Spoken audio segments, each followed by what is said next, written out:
Siria está aquí, a 8 horas de avión de España. Es la mitad de grande y su población se concentra aquí. ¿Por qué? Porque toda esta zona es un enorme desierto, pero un desierto muy importante. Tiene 1/3 de las reservas de petróleo del mundo y también de gas natural, según algunos el nuevo petróleo. Para sacarlo de aquí y llevarlo a Europa, hay que rodear toda esta península y salir por el canal de Suez. Como te puedes imaginar, aquí te cobran. Pero hay otra manera más fácil, la línea recta.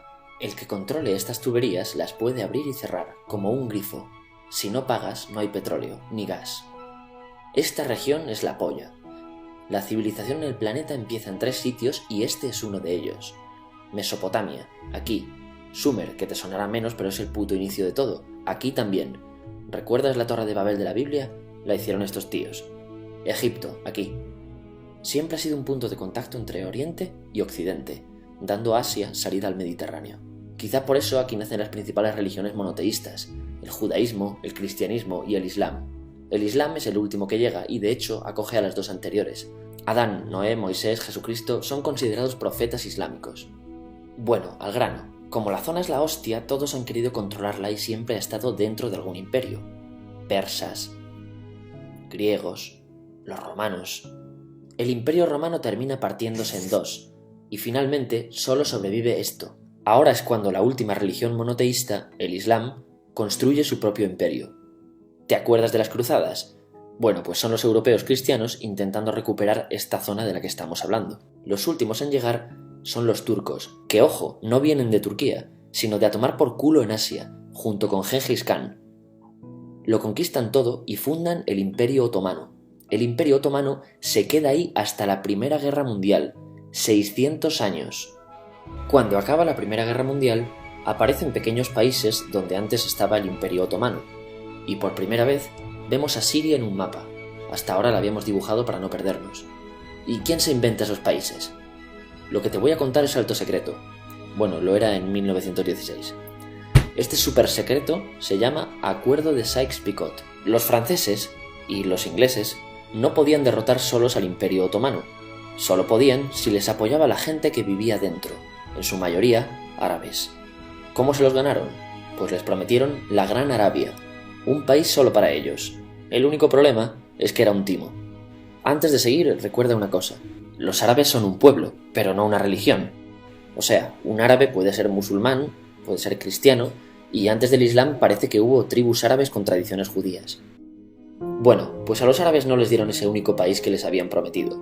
En su lugar, franceses y británicos crearon muchos países pequeños. Estos países, obviamente, no eran países de verdad, sino zonas bajo su control con gobernantes puestos por ellos. Durante este tiempo hacen lo que quieren con la zona. Recuerda que hay petróleo. Siria, aunque no tiene grandes reservas, tiene fácil salida al mar, y Francia, que es la que se ha quedado con Siria, se lo da a compañías extranjeras. Después de la Segunda Guerra Mundial, los europeos se van. En el caso de Siria, son echados a patadas.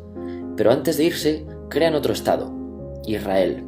No es el momento de hablar de ello, pero es un estado muy polémico que sus vecinos no reconocen. La prueba es que nada más irse los británicos, todos estos estados lo atacan. La zona, a partir de ahora, va a ser una puta bomba de relojería. ¿Y mientras qué pasa en Siria? Bueno, pues no es muy estable. Tiene golpes de estado constantes. En esa época aparece en Siria una ideología que se hace con el control y se expande por el mundo árabe, el Ba'ath. Esta ideología mezcla el antiguo sueño de una sola nación árabe con ideas socialistas. Y algo muy importante, es laica, o sea que no es religiosa. Siria se llega a unir con Egipto, un país con el que no tiene frontera. Pero no es algo raro, muchos de estos países intentan hacerlo también. Como recordarás, a esta gente se le había prometido un solo país y las ganas las seguían teniendo. Pero la unión falla. En este tiempo Egipto les convence para nacionalizar el petróleo. En Siria, Al-Assad, el padre del Assad de ahora, se convierte en jefe del estado Ba'ath. En Irak, también Ba'ath, comienza a ganar fuerza Saddam Hussein. Las diferencias entre ambos países dividen a los partidos Ba'ath de otros países en pro-Siria o pro-Irak. Ahora ocurre la Guerra Fría. El mundo se divide en 2. O eres de Estados Unidos o de la Unión Soviética. Son años muy movidos en los que se pegan constantemente con Israel, invaden su vecino Líbano y comienza una oposición islamista al régimen Ba'ath de Assad, los hermanos musulmanes. Vale, volvamos atrás un momento. Recuerdas que la mayoría de árabes eran musulmanes, ¿verdad? Pues dentro de los musulmanes hay 2 ramas fundamentales, los suníes, la mayoría, y los chiíes. En el caso de Siria, a pesar de ser un estado laico, los gobernantes como Assad y jefes militares eran chiíes, los cuales representan menos del 13%. En cambio, casi el 70% de la población es suní. Un dato curioso es que los cristianos son casi el 10%. Que los chiíes controlen el gobierno y el ejército mosquea a la población suní, y este sentimiento es aprovechado por los hermanos musulmanes, islamistas radicales suníes.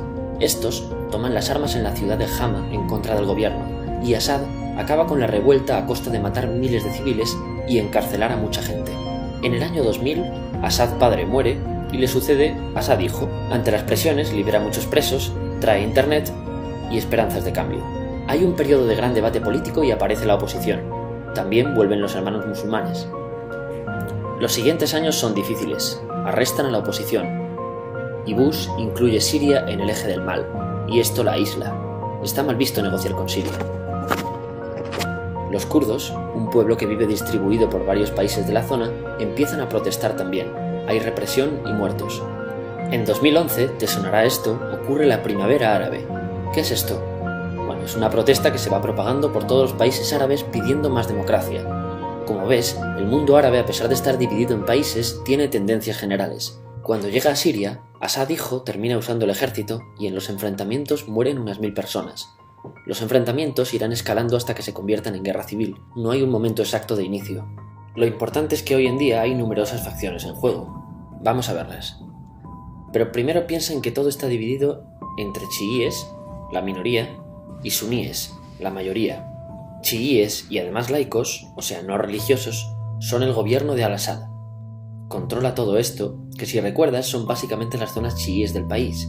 El gobierno de Assad está enfrentado al resto. También mayoritariamente laico, pero suní, es el Ejército Libre de Siria o FSA en inglés. Junto con el Frente Islámico, que es religioso, y otros 70 y pico grupos más, forman una coalición que la prensa llama simplemente la oposición. También suníes e islamistas, pero radicales, son Al-Nusra, llamados Al-Qaeda en Siria, porque son básicamente eso, Al-Qaeda en Siria. Otros islamistas radicales son el ISIS o Estado Islámico. Salen de Al-Qaeda en Irak, controlan la mayor parte de Siria e Irak y se han hecho famosos por sus atrocidades. Su objetivo teórico impacta a muchos. Es un Estado Islámico a lo largo de Asia, África y Levante, aunque a ti ya te suena, ¿verdad? En naranja tenemos al pueblo kurdo, que recordarás porque el presidente Al-Assad lo reprimió, al igual que gobiernos de países próximos también hacen. Ahora controlan militarmente esta zona. Antes de terminar, repasemos los apoyos internacionales a fecha de octubre de 2015. Las fuerzas de Al-Assad son apoyadas por Rusia, que ya tenía base militar en el país antes del conflicto, por Irán y por China. Todos son países de lo que Europa llama Oriente. En contra de Assad, apoyando a la llamada oposición, luchan Estados Unidos, Turquía, Francia, Gran Bretaña y Arabia Saudí. Podemos terminar con algunas conclusiones. Te advierto que esto ya es pura opinión. Si recapitulamos, vemos que la región es estratégica. Por su situación privilegiada, todos la quieren. Siria siempre ha estado bajo el paraguas de grandes imperios. Piensa que hace 100 años la actual Francia era Francia, Gran Bretaña era Gran Bretaña, pero es que hace 200 también, y hace 300 también, y hace 400 también. En cambio, Siria solo es Siria desde hace menos de 100 años, y solo se gobierna a sí misma desde hace poco más de 50. Además, jamás decidieron sus fronteras, se las impusieron. Europa divide Oriente Medio a su antojo para controlarlo, diseñando países sin tener en cuenta su población. Muchos historiadores dicen que todo pueblo tiene la necesidad de manejar su propio destino, pero estos ingredientes que hemos visto juegan en contra de proyectos como la Siria Ba'ath, que encima usa la represión para mantenerse. En última instancia, producen una guerra civil. En este contexto no es extraño que aparezcan actores que se alimenten de la desesperación, el sentimiento suní de opresión y la visión de Occidente como invasor. ISIS usa la identidad árabe y la mitología de antiguos imperios. Cuando quieras entender el presente, pregúntate: ¿y el pasado?